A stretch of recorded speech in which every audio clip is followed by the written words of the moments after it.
Elecciones abiertas 2020. Siempre hemos creído, siempre, que abril del 65 no ha sido lo suficientemente estudiado por nosotros los dominicanos. Desde todos los aspectos. Una invasión. Se limitó a una zona constitucionalista. Se invocó la constitucionalidad. Fue un elemento importante el que los invasores no pudieron resolver, el que sí atacaban más de lo que lo hicieron, estaban contra la constitucionalidad. Pero lo más interesante de las cosas que no hemos estudiado ha sido la composición de los combatientes y de los que permanecieron dentro de la zona constitucionalista y los que, estando fuera, fueron solidarios con esa causa. Decía José Israel el otro día, ningún otro país de América había enfrentado una invasión, había peleado militarmente contra Estados Unidos. Y dentro habían situaciones que digo, no se han estudiado. Camaño, Montearache, los comandos tenían, los diferentes partidos tenían su representación, etc. Hay un personaje que se llama Andrés Fortunato, que ha luchado durante muchos años por la reivindicación de los derechos de hombres que ofrentaron su vida.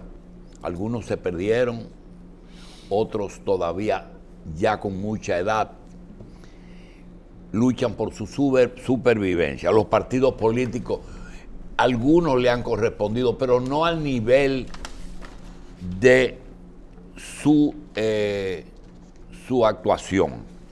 Andrés era muy joven, era de los combatientes más jóvenes, y nosotros tenemos el placer de 5 que habemos, 2 de los que estamos pertenecían a 2 diferentes comandos en la revolución, José Israel Cuello y Andrés Fortunato. La diferencia es que Fortunato pertenecía al grupo de militares que se sumaron a la causa o que dirigieron la causa. José era de un partido político. Sin embargo, parece ser que a Andrés le pasó algo parecido a lo que le ha ocurrido a los empresarios. Los empresarios se cansaron de financiar políticos y ahora resulta que ellos tuvieron que asumir ese rol de políticos.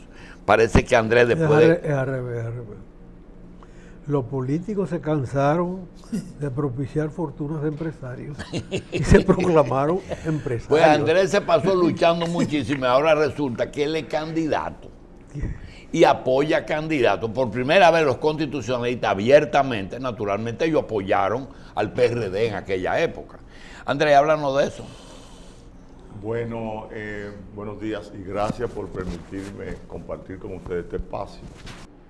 Nosotros compartimos la preocupación de los militares y combatientes constitucionalistas de manera permanente y también hacemos vida política, porque hay que vincular la política a la patria, al sentimiento patriótico. Todo el pueblo dominicano sabe que nosotros luchamos por la unidad de los militares constitucionalistas, por la rearticulación del ejército de abril de 1965, y con ellos hemos podido luchar también por el rescate de la memoria de abril de ese año de 1965. Nunca nos hemos despegado de la revolución de abril de 1965. Hay varias cosas que debo compartir con ustedes. Una de ellas es que estamos involucrados en la política y ayer mismo nosotros apoyamos, los militares y combatientes constitucionalistas, al candidato alcalde del municipio de Santo Domingo Oeste, Manuel Jiménez. Y es bueno decir por qué lo hemos hecho. Decirlo implica la preocupación que los militares constitucionalistas tenemos por estos 54 años sin golpe de Estado, que la clase política dominicana no ha aprovechado para fortalecer institucionalmente al país. Nos apena mucho que, por ejemplo, se hayan producido 14 elecciones presidenciales y que en ningún momento haya habido una interrupción del gobierno alguno, como sí lo hubo durante los 121 años que transcurrieron entre 1844 y 1963, donde solamente 3 gobiernos cumplieron el mandato para el cual fueron electos.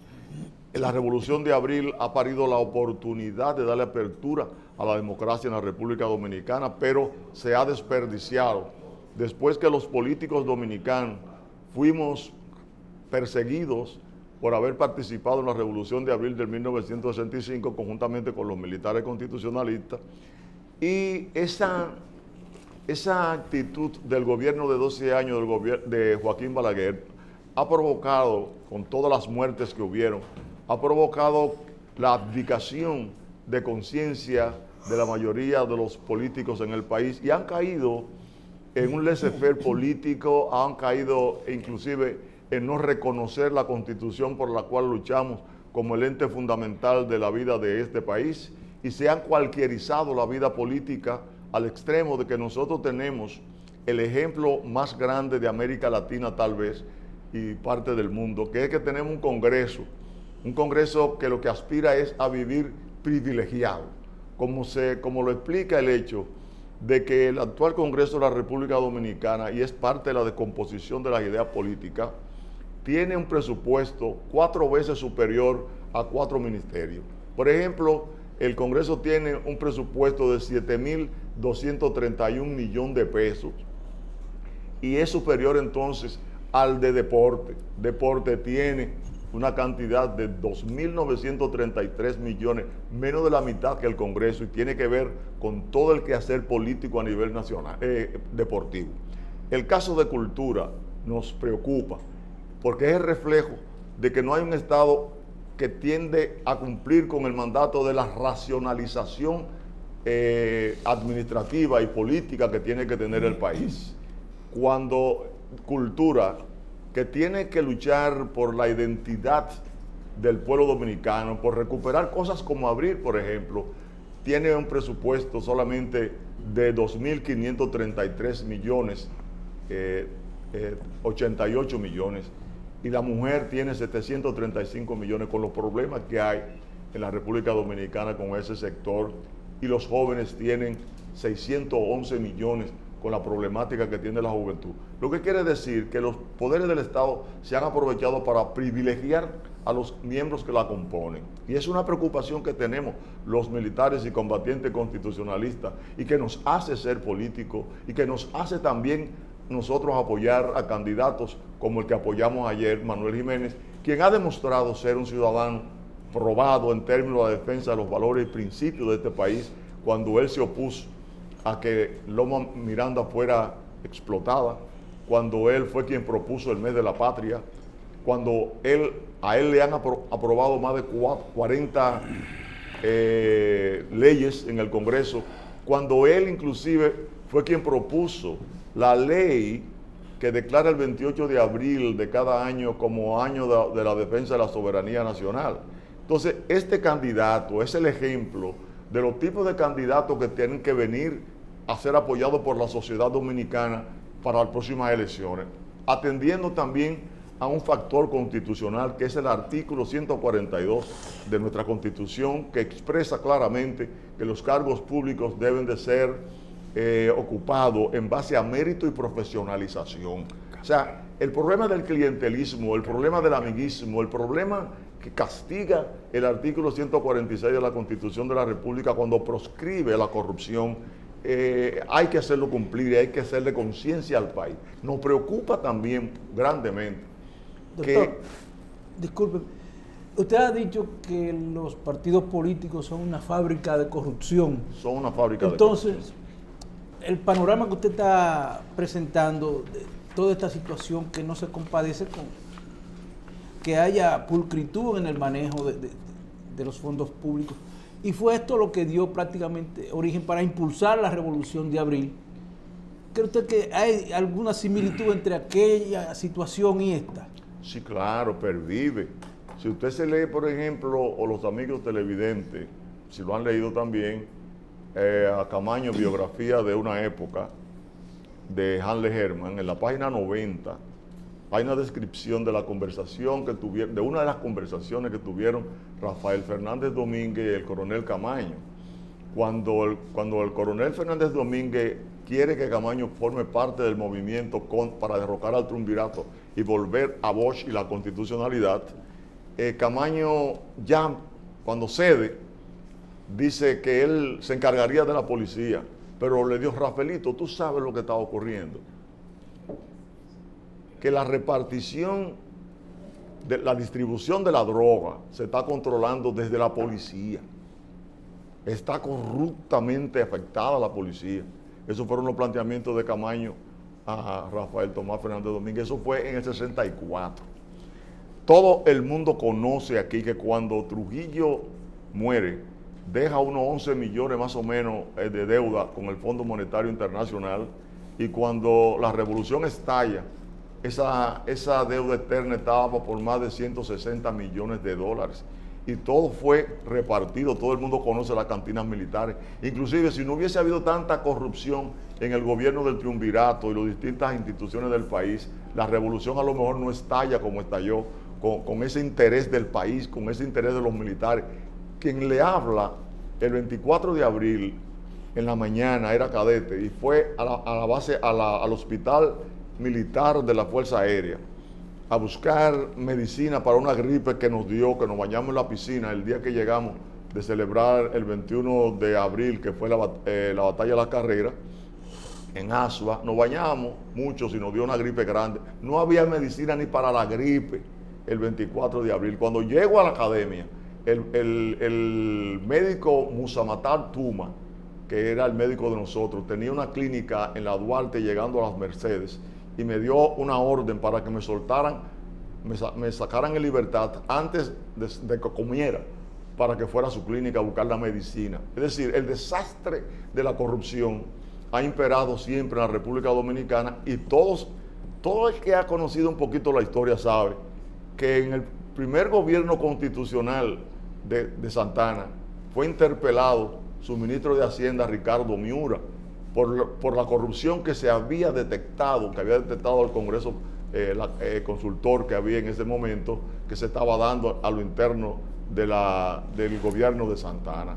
Todo el mundo conoce que eso incomodó a Santana y Santana terminó renunciando finalmente. La corrupción nos ha acompañado siempre, pero la preocupación grande nuestra es que no se está haciendo nada para prevenir la corrupción. La corrupción se critica, se hacen imputaciones, pero no hay prevención para que los partidos políticos puedan formar sus militancias de manera que les repugne el hecho de la corrupción a través de una preparación cívica, patriótica y de conocimiento del funcionamiento del Estado. A la Junta Central Electoral le hemos pedido en varias ocasiones que elabore un programa conjuntamente con los partidos políticos, porque los partidos políticos tienen todos sus locales cerrados. Y la ley, tanto la ley del 75-97 como la actual ley de partido y la nueva ley electoral, propugnan por la educación de la militancia en los partidos, como lo plantea el artículo 216 de la Constitución de la República. O sea, hay una preocupación por prevenir la corrupción, lo que nos demuestra que aparentemente hay una sociedad que es propensa a la corrupción. Bueno, a nosotros no nos sorprende. Leyendo la Biblia en Génesis, nosotros encontramos en Génesis 6, versículos 11, 12 y 13, que viendo Jehová que la tierra estaba llena de corrupción y violencia, llama a Noé para construir el arca y mandar el diluvio universal. Esa fue la causa. ¿Y qué es lo que hay hoy? Corrupción y violencia. ¿Y qué tenemos nosotros? Nosotros tenemos, por ejemplo, ahora mismo una imposibilidad de que se pueda controlar. ¿Por qué? Porque hay un poder que domina los tres poderes del Estado, que es el Poder Ejecutivo. Lo domina todo y no hay contrapeso y no hay límite. Y el Congreso de la República no cumple el mandato del artículo 93 en sus letras D y F, que es la supervisión y fiscalización que tiene que hacer el Congreso a todos esos gastos del Estado. El presidente de la República dijo un discurso el 27 donde él tenía que rendir cuenta. Ahí no se rindió cuenta, porque la cuenta es en función de las obras y con qué se han construido las obras, porque el presidente tiene que dar las memorias de los 22 ministerios y no lo hizo. Dijo lo que le convenía para fines políticos, pero no para darle cumplimiento a la Constitución de la República, porque es que el artículo 128, letra F, le dice al presidente qué es lo que tiene que hacer y no se hace. Pero nadie... Ese artículo lo que dice, perdóname. Señor. Ese artículo lo que dice es que el presidente debe depositar las memorias de los secretarios de Estado. Claro. Esos son unos libros encuadernados que nadie le pone la mano después. Nunca. Y hacer Nunca. un resumen ejecutivo. Pero él debe hacer un resumen. Eso no lo dice, creo. Desde que él resuma. No, él depositar Un mensaje. la memoria Un mensaje. de los secretarios de Estado. Y Es lo que decir, dice. un mensaje a la Naturalmente, población. desde Trujillo eso se ha convertido en una ceremonia política. Es A partir así. de Trujillo es una ceremonia política. Es una ceremonia política, lo que quiere decir que Trujillo vive en la República Dominicana. Trujillo vive, porque el fin último de una dictadura y de un régimen despótico siempre va a ser vivir en base a privilegios. ¿Y qué es lo que tiene el país en lo político dominicano? El privilegio. El presidente de la República es electo, que son cosas que hay que revisar. Tú tienes la Constitución ahí. Aquí está. Búscate el 128, a ver. El 128, letra F, que es bueno compartir estas inquietudes con los amigos televidentes y amigas, nos explica a nosotros claramente que en el numeral 2, letra F, nos dice que al presidente le corresponde depositar ante el Congreso Nacional, al iniciarse la primera legislatura ordinaria el 27 de febrero de cada año, las memorias de los ministerios y rendir cuenta de su administración del año anterior. Sí. Es decir, que el presidente tiene que rendir cuenta de la administración. Y cuando uno habla de administración, uno habla de cómo se han elaborado los presupuestos y cómo se han gastado los presupuestos. Por ejemplo, la ley 176-07 que nosotros tenemos aquí, nos plantea también en la letra F del artículo 5 lo siguiente. Nos dice, del 6, nos habla de algo muy interesante, que son los principios que debe regir el ayuntamiento y la administración pública también, que es en cuanto a la eficiencia en la asignación y utilización de los recursos públicos. O sea, eso no existe en la República Dominicana, pero no va a existir hasta que en la República Dominicana no se institucionalicen los partidos. Los partidos no están practicando la democracia interna, los partidos no están practicando la transparencia, los partidos no se están educando. Y los partidos son los que fraguan a las personas que van a ocupar los cargos públicos. El gran problema nacional es la falta de educación en los partidos políticos para formar a los hombres y mujeres aptos para los cargos públicos. Y es un llamado que nosotros le estamos haciendo inclusive a la oposición, que debe fundamentar su campaña en satanizar lo que está ocurriendo con un Estado centralizado que va en base a la opulencia, en base al gasto de dinero. Aquí, como usted planteaba hace un momentito, ya los partidos, muchos de ellos no necesitan a esa oligarquía que los financiaba. Ya hay un autofinanciamiento, producto de la acumulación de recursos. Hay un principio muy viejo que dice que el dinero que sale de la política no vuelve a la política. No, pero el diputado que consigue, el candidato que consigue dinero y sabe que va a conseguir más, ¿sabe lo que hace? No invierte. Que invierta otro. No, pero lo invierte. Yo conozco muchos que han invertido. Y cuando tú tienes dinero, los que tienen dinero, que quieren ganar dinero tuyo, por ejemplo, tú quieres ser alcalde, y yo soy una persona amiga tuya, y sé que tú me vas a dar obras a mí, grado a grado, y yo invierto en ti porque tú tienes dinero. Porque aquí nadie invierte en el político que no tiene dinero. O sea, la honestidad aquí no se financia. Aquí se financia cuando tú tienes recursos que tú has acumulado, o cuando tienes un prestigio ganado, o cuando tú has sido un funcionario que de alguna manera te ha destacado o ha privilegiado a alguien. Esos privilegiados te ayudan. Entonces la oposición dominicana tiene que hacer un esfuerzo, porque no le va a ganar nunca a un partido como el Partido de la Liberación Dominicana, que tiene todos los recursos del mundo y que la gente lo sabe, y que el país le confiere ya la posibilidad, porque tiene mucho dinero. Cosas como esa. Entonces, a los que participamos en la Revolución Constitucionalista, que le hemos dado seguimiento permanente a ese rescate de la memoria de abril, nos preocupa el que la clase política dominante, el que la Junta Central Electoral no haya pensado que hay que trabajar en la educación de la sociedad. Por causa de conocimiento, mi pueblo perecerá. Eso es bíblico. Entonces el desastre que hay en este país va a continuar hasta que no cerremos fila, como se cerró en abril, cuando ustedes, los de izquierda, impidieron que la Junta Militar se negociara, cuando cogieron para el puente, junto con militares, como el caso del mayor Píndaro Peña, que ya en la noche, a medianoche del 24, estaba emplazando cañones para repeler el ataque que se veía con la artillería de Washington. En la tarde del 24 de abril, en la tardecita, colocó los primeros tanques. Eso avisó, pero ustedes no se amedrentaron, ustedes cogieron para el puente. Y fue ese cúmulo de unidad que se dio, pueblo y militares, lo que produjo el que el 27 de abril fueran derrotadas las tropas de San Isidro y que tuvieran que pedir cacao llamando a los norteamericanos, que es una afrenta histórica.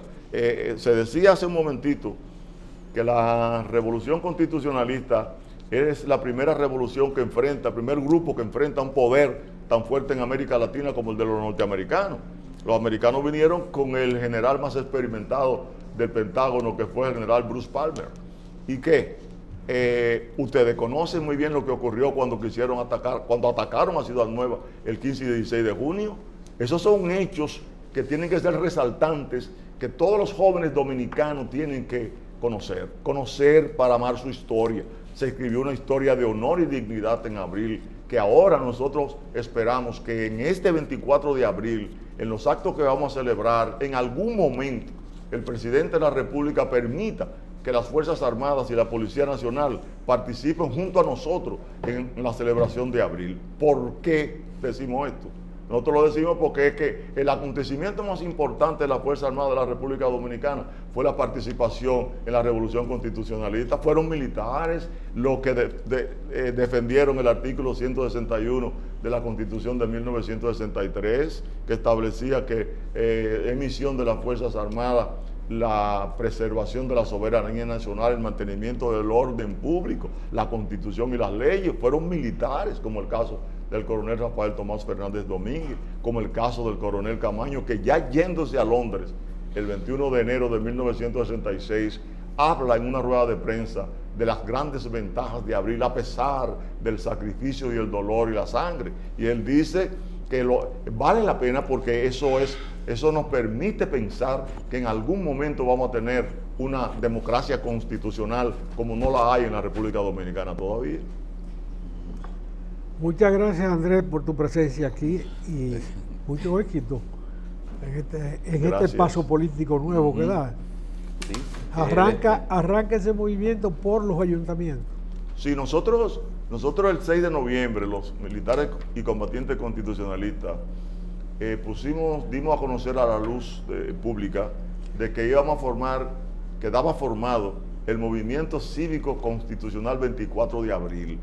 Nosotros, así como participamos en la Revolución Armada, vamos a participar en la Revolución Cívica en la República Dominicana para que esa puerta de la democracia que se abrió en abril tenga feliz término. Nosotros somos los que tenemos fe, nosotros somos los que tenemos esperanza, nosotros somos los que entendemos que este país tiene un buen futuro en la medida en que reconozcamos los valores y principios que nos han acompañado a través de la historia y que pensemos en lo que dijo Juan Pablo Duarte en la propuesta de su primera constitución, artículo 1, dijo, la ley es la regla a la cual deben ajustarse así los gobernantes como los gobernados.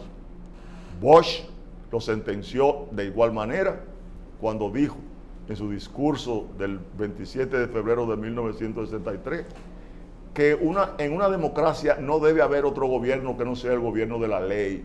Aquí hay que luchar porque la ley se imponga. Y para, como decimos nosotros, para que aquí se haga lo que hay que hacer, que es que se cumpla con la ley. Único camino para nosotros trillar hacia un futuro mejor. Gracias por recibirnos. Gracias a usted, doctor Fortunato. Gracias.